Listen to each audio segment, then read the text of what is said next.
ये कहानी एक ऐसे मुर्गे की है जो अपने खानदान और अपने शहर में एक मिसाली किरदार रखता है। एक दिन वो शहर में अपने साथियों को हालात से बाखबर करने गया। प्यारे दोस्तों, मैं आपकी खिदमत में इसलिए हाजिर हुआ हूँ ताकि मैं आपको मौजूदा हालात से बाखबर कर सकूँ। आप जानते हैं कि इन दिनों बारिशों का सिलसिला जारी है। हर तरफ पानी ही पानी है। मैं आपको बताना चाहता हूँ कि अपने अपने बच्चों को घर पर ही रखें और उनको सिखाएं कि वो पानी में से ना गुजरें और ना ही किसी बिजली के खंभे को हाथ लगाएं।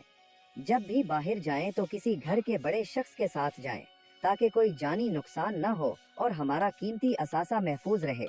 सब मिलकर अपने शहर को साफ सुथरा रखें। आपकी आमद का बहुत बहुत शुक्रिया।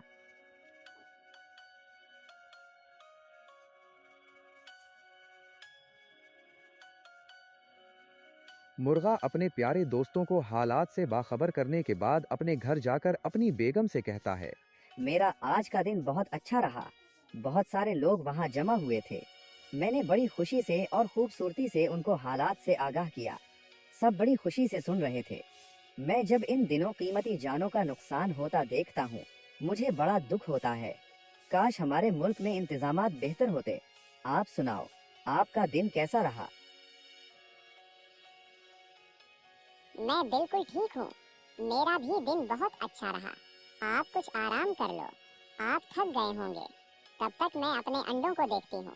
अभी मुझे खाना भी बनाना है, फिर हम मिलकर खाएंगे।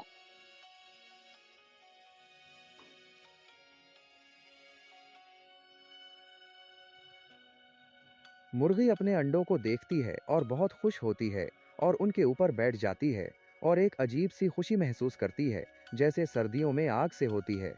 ये बात सच है, बच्चों की खुशी दुनिया की तमाम खुशियों से अलग है। बच्चे माँ बाप के लिए एक अनमोल तोहफा हैं। ये बरकत मेरा खुदा सबको दे। बच्चों के बगैर घर बेरौनक सा लगता है। बच्चे घर की खुशियाँ और रौनक हैं। वाह, कितने खूबसूरत बच्चे हैं। Oh my God. Oh my God. और हर तरफ रौनक ही रौनक है। आज मुर्गी बहुत खुश है क्योंकि उसका बरसों का ख्वाब पूरा हो गया था। अब अपने आप को दुनिया की खुशकिस्मत माँ महसूस कर रही थी। हर कोई मुबारक कह रहा था।